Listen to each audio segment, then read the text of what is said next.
उत्तराखंड में सत्ता पाने का सपना देख रही कांग्रेस आज से परिवर्तन यात्राओं की शुरुआत कर रही है। पहले चरण की ये यात्रा खटीमा विधानसभा से शुरू होगी और कुल 13 विधानसभाओं तक पहुंचेगी।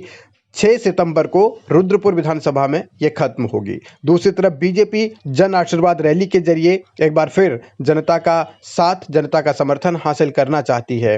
कांग्रेस ने परिवर्तन यात्रा की तमाम तैयारियां पुख्ता होने का दावा किया है। नेता और कार्यकर्ता ये दम भर रहे हैं कि यात्रा के जरिए एक संदेश जाएगा। दूसरी तरफ बीजेपी भी जन आशीर्वाद रैली के जरिए सत्ता बचाए रखना चाहती है, बरकरार रखना चाहती है, इसलिए उसकी भी तैयारियां मुकम्मल होने की बात कही जा रही है। और गणेश गोदियाल श्रीनगर से विधायक रहे हैं पूर्व में, अभी वो प्रदेश के अध्यक्ष हैं, लेकिन कांग्रेस की जो रैली शुरू हो रही है वो सीएम धामी की विधानसभा से हो रही है और सीएम धामी श्रीनगर से अगर जन आशीर्वाद रैली की शुरुआत करेंगे, यानी गणेश गोदियाल की जो विधानसभा रही है वहां जाएंगे।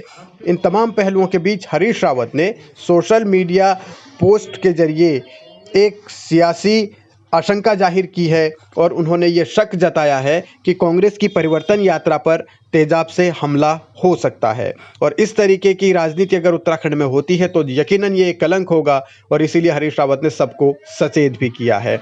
मगर कांग्रेस के भीतर इस तरीके की राजनीति क्यों हो रही है, आखिर हरीश रावत को ये आशंका क्यों है कि तेजाब से हमला हो सकता है, ये सब एक अलग राजनीति है और कांग्रेस दावा कर रही है कि जनता बीजेपी के खिलाफ है। 5 वर्षों में भारतीय जनता पार्टी ने इस राज्य की जनता के साथ जो अत्याचार किए हैं, जो पाप किए हैं, उन सब को उजागर करने के लिए, चाहे महंगाई है, बेरोजगारी है, महिला उत्पीड़न है और हमारे नौजवानों को बेरोजगारी का मामला है, उपनल के कर्मचारियों का मामला है, कर्मचारियों की वेतन विसंगति का मामला है, इन सब मामलों को लेकर किसान उत्पीड़न का मामला है, किसान सड़क में आकर आंदोलन कर रहा है, व्यापारी भाजपा के कार्यालय में आत्महत्या कर रहा है। इन सब मुद्दों को लेकर हम जनता के बीच में जा रहे हैं।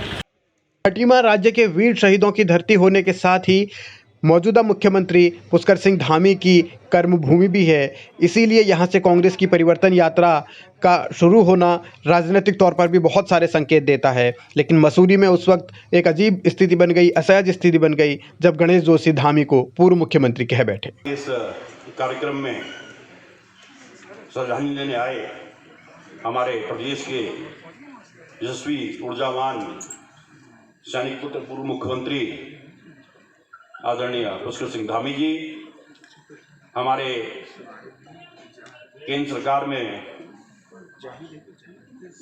बोला मैंने मुख्यमंत्री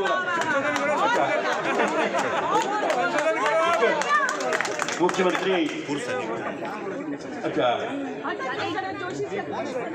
चलो 15 साल के बाद तो पूर्व हो जाएंगे। धामी को पूर्व सीएम बताने के बाद गणेश जोशी बहुत देर तक सफाई देते रहे, लेकिन असल में सवाल उनकी सफाई का नहीं है, सवाल उत्तराखंड में होने वाले विधानसभा चुनाव का है, सवाल बीजेपी के सामने सत्ता बचाए रखने का है, चुनौती कांग्रेस के सामने सत्ता पाने की है। इन तमाम पहलुओं के बीच ये भी एक राजनीति है कि आखिर उत्तराखंड में तेजाब पॉलिटिक्स को कौन बढ़ावा दे रहा है, आखिर इस तेजाब पॉलिटिक्स से क्या हासिल होगा। और सवाल ये भी है कि क्या इस तरीके की राजनीति के लिए उत्तराखंड में कोई जगह है। उम्मीद की जानी चाहिए कि संभवतः ऐसा नहीं होगा और उत्तराखंड में जो एक स्वस्थ लोकतंत्र रहता है वो कायम रहेगा।